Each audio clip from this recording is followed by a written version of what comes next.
Interessant seria un canvi cultural en profunditat en base al qual la humanitat tinguéssim una relació diferent en la Terra. Però donat que en aquest moment això no és possible perquè no està madur, o protegim o no quedarà res. Per tant, jo també ho entendria d'esta forma.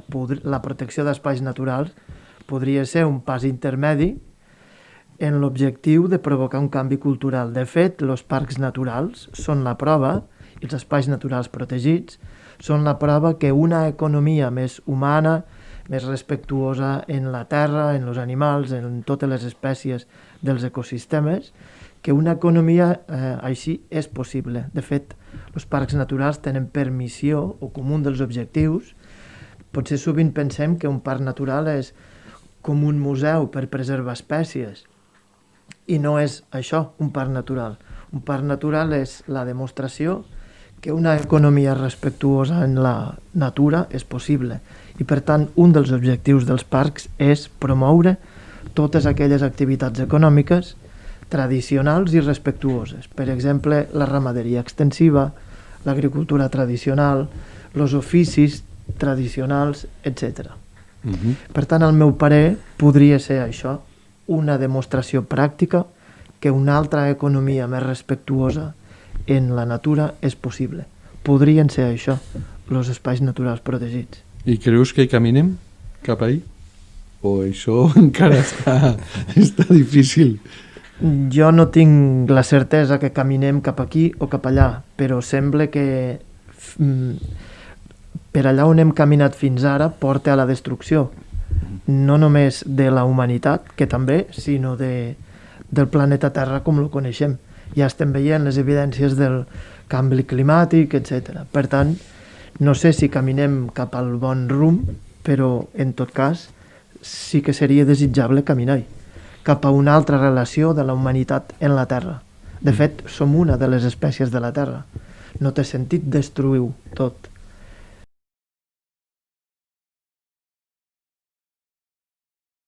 I crec que els parcs naturals ara mateix són totalment necessaris, i si tenim, per exemple, en consideració el cas del Delta de l'Ebre, doncs podem veure, no, que en la història del Parc Natural del Delta ens trobàvem en una situació en què el delta estava sent fortament transformat per al cultiu de l'arròs.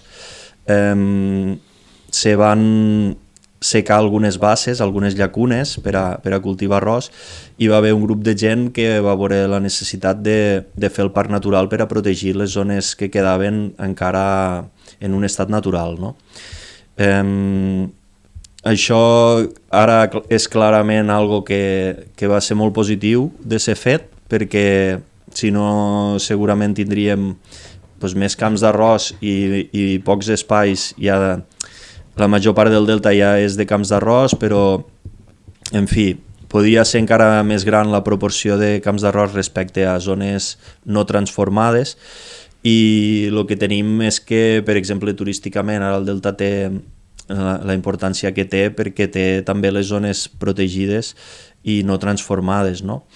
Llavors, jo crec que això és positiu. M'alegra també que al Parc Natural dels Ports estiguen pensant en ampliar-lo. Crec que, per exemple, el que deia el company de fomentar les activitats tradicionals és algo que des dels parcs se podria fer més, i també des de la societat civil, perquè al final no hi ha cap govern, ni de parc natural ni d'enlloc, capaç de transformar, ni en voluntat de transformar realment la societat, si no hi ha una societat civil organitzada que tiri endavant propostes i projectes. Jo crec que el canvi ve de la base, per això el que dieu, no? de la transformació cultural, i no vindrà des de dalt cap a baix. I el canvi des de la base vindrà quan us ho exigim en mobilització, en fi, d'una manera ben clara, estos canvis. I tenim, per exemple, el tema del model energètic, que ara s'està parlant moltíssim, no? dels fons Next Generation per a en fi, fer inversions teòricament per a canviar de model energètic, però el que tenim és, des del meu punt de vista, més del mateix. El que estan proposant és centralització energètica, i este és el model capitalista de producció energètica, i al final el que volen fer és injectar molts de milions a activar l'economia, però és una economia capitalista. Llavors el que estan proposant és fer macroparcs eòlics, macroparcs solars, macrocentral reversible que li diuen de 2.000 milions d'euros a Riba-roja i la Fatarella, o més a Suig. Això és centralització de la producció energètica per al benefici capitalista. I aquesta energia llavors s'ha de transportar al llarg del territori, al llarg del medi ambient i del paisatge del qual estem parlant aquí, i transportant-la el que fas és rebentar el territori, perquè són línies de molt alta tensió. A part, els postes metàl·lics i les línies d'aquestes línies de molt alta tensió surten de la mineria, i aquesta mineria se produeix a 3 llocs on també estan rebentant aquells territoris. Per tant, això no és un nou model energètic. El nou model energètic serà quan sigui descentralitzat i l'energia es produïsca allà on s'ha de consumir. Llavors, de tot això és de lo que estem parlant, i això no canviarà si realment no hi ha una pressió social forta, perquè els interessos econòmics són molt